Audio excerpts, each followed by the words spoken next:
jurusan Budidaya Perairan, Fakultas Perikanan dan Ilmu Kelautan, Universitas Negeri Gorontalo. Hari ini saya akan melakukan sebuah penyuluhan secara virtual tentang teknik pembesaran ikan mas. Ikan mas atau sering disebut ikan karper merupakan salah satu ikan air tawar yang memiliki nilai ekonomis tinggi di Indonesia. Sejak tahun 1920-an, ikan mas pertama kali dipelihara, ditambak oleh para petani ikan atau nelayan tradisional.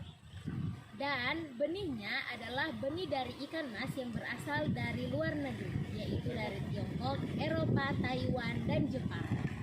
Permintaan pasar terhadap ikan mas ini terbagi menjadi dua, yaitu untuk ikan konsumsi dan untuk ikan hias.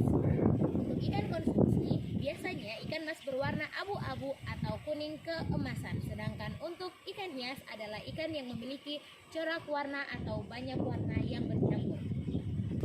Ikan mas merupakan salah satu ikan yang paling mudah untuk dibudidayakan. Ikan ini merupakan ikan yang memiliki daging yang sangat lezat dan juga memiliki kandungan gizi yang tinggi untuk kesehatan manusia.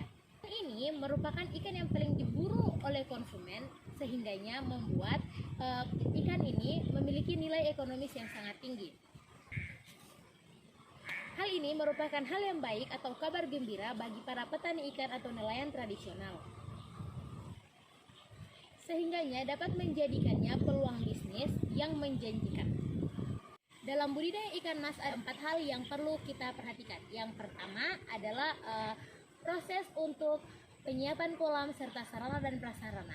Yang kedua adalah cara atau proses pembenihan. Dan yang ketiga adalah proses pembesaran ikan mas. Dan yang terakhir adalah panen.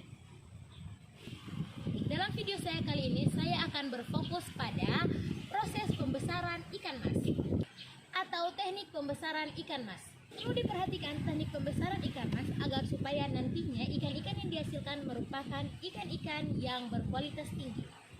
Benih yang biasanya digunakan untuk pembudidayaan ikan mas adalah yang berukuran 8-10 cm dengan berat 80-100 gram per ekor. Itu biasanya. Ukuran benih sebesar ini diharapkan sudah bisa cukup kuat untuk mencegah kegagalan dalam sebuah proses budidaya. Usaha atau teknik pembudidayaan ikan mas adalah proses pemeliharaan ikan mas dari masih ukuran benih sampai sudah siap atau layak konsumsi. Biasanya proses budidaya ikan mas ini berlangsung kurang lebih 2-3 bulan lamanya. Pembesaran ikan mas atau teknik pembesaran ikan mas dapat dilakukan dengan 2 cara atau pada 2 tempat, yaitu pada kolam air tawar atau kerambai jaring apung. Baiklah, saya akan membahas satu persatu. Yang pertama untuk kolam air tawar.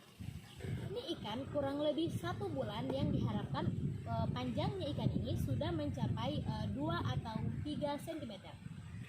Dan sudah siap ditebarkan pada kolam yang telah dipersiapkan terlebih dahulu. Pada penebaran ikan ini berkisar antara 1-2 ekor per meter persegi dari kolam tersebut. Saya akan menjelaskan atau saya akan memberitahu kriteria untuk kolam yang baik bagi ikan mas. Pertama, kolam yang digunakan dapat berupa kolam yang dibeton ataupun kolam yang tidak permanen. Maksudnya kolam yang tidak permanen di sini adalah kolam yang dibuat dari tanah biasa. Yang kedua yaitu luas kolam yang ideal adalah mencapai 500 sampai 1000 meter per kuadrat. Yang ketiga adalah ukuran benih ikan. Ukuran benih ikan yang dapat ditebakkan di sini yaitu mencapai 3 cm. Yang keempat adalah lokasinya. Lokasinya ini yang sangat ideal adalah harus berdekatan dengan sumber air. Contohnya seperti sungai dan juga irigasi. Yang kelima adalah kolam ini harus dilengkapi dengan pintu keluar dan pintu masuknya air. Hal ini supaya sirkulasi udara atau sirkulasi oksigen di dalam kolam tersebut, di dalam air tersebut bisa tersalurkan dengan baik. Lama proses pembudidayaan ini atau pembesaran ikan ini yaitu berkisar antara kurang lebih 2-3 bulan. Diharapkan ikan mas yang dihasilkan sudah mencapai 100 gram per ekor. Ikan mas termasuk dalam ikan omnivora atau pemakan segala jenis makanan, mulai dari planktonologis dan juga makanan buatan. Untuk ikan mas yang masih kecil, biasanya mereka lebih butuh atau lebih banyak makan makanan planktonologis. Sedangkan ikan mas yang sudah berukuran besar, biasanya mereka lebih makan makanan yang buatan atau makan makanan tambahan di samping dari makanan alami mereka. Pemberian makanan ikan mas bisa langsung ditebarkan di kolam mereka. Pemberian ini dengan ukuran 3-4% dari berat keseluruhan badan mereka. Itulah tadi proses pembesaran ikan di kolam air tawar. Selanjutnya saya akan membahas tentang proses pembesaran ikan di kerambai jaring apung. Pembesaran di kerambai jaring apung ini dengan kriterianya yang pertama, ini hanya cocok untuk proses pembesaran. Yang kedua, kerambai ini umumnya dibuat dari bambu yang berbentuk persegi panjang atau bujur sangkar. Tetapi bisa juga dibuat dari bahan papan kayu dan juga rotan. Keramba biasanya berada di perairan umum seperti di sungai dan juga di saluran irigasi. Ada juga yang biasanya ditemukan paling banyak yaitu di waduk atau di danau. Selanjutnya, ukuran dari keramba ini sangat beragam, tergantung dari banyaknya ikan atau banyaknya benih yang akan dibesarkan. Keramba dengan ukuran 1 meter kubik dapat diisi benih ikan sekitar 250-300 ekor. Pemberian pakan pada kolam ini yaitu dengan pakan pelet. Metode ini sangat cocok digunakan di perairan umum seperti yang saya katakan tadi, di sungai, di waduk, di danau maupun di saluran irigasi. Kedudukan keramba jaring apung ini harus mengapung di atas permukaan air. Atasnya harus diberi pelampung agar keramba jaring apung tetap mengapung, sedangkan pada dasar atau pada bawah dari keramba jaring apung ini diberi pemberat agar posisi mereka tetap stabil. Bahan yang digunakan untuk pembuatan jala apung atau keramba jaring apung ini berupa dari bambu, papan, ban bekas, busa plastik, dan juga drum untuk bagian pelampungnya. Ukuran luas dari jala ini dapat bervariasi tergantung dari jumlah ikan yang akan kita budidayakan di dalam kolam ini. Kemudian nantinya penebaran atau padat penebaran dalam kolam ini berkisar antara 2 ekor per meter perseginya. Itulah 2 teknik dalam pembesaran ikan mas.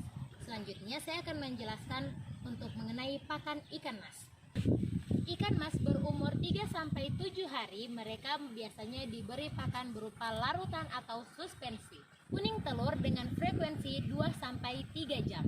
1 butir kuning telur untuk ikan dengan jumlah 100.000 ekor. Ini untuk ikan mas yang berusia 7-30 hari. Mereka biasa diberi pakan pelet dengan kadar protein 40%. Pelet diberikan per hari sebanyak 5% dari berat badan mereka. Frekuensi pemberian pakan berkisar 5 kali sehari. Selanjutnya untuk ikan mas berusia 1-4 bulan. Mereka diberi pakan pelet dengan kadar protein 35%. Pelet diberikan dengan frekuensi 3-5 kali per hari. Selanjutnya adalah ikan mas umur 4 bulan. Di sini mereka diberikan pakan pelet berkadar protein 30%. Pelet diberikan sebanyak 2-3% dari ukuran berat badan mereka. Pemberian pakan ini dilakukan dengan frekuensi 2-3 kali sehari. Dan selain itu, ikan dapat diberikan pakan tambahan alami seperti daun ubi jalar, daun kitela, daun talas, dan lain-lain. Demikianlah penyuluhan saya secara virtual tersebut tentang proses atau teknik pembesaran ikan mas. Saya harap dengan adanya penyuluhan ini, para petani ikan atau penambak ataupun mereka yang sedang bermasalah dengan budidaya ikan mas dapat terbantu. Sekian dari saya. Wassalamualaikum warahmatullahi wabarakatuh.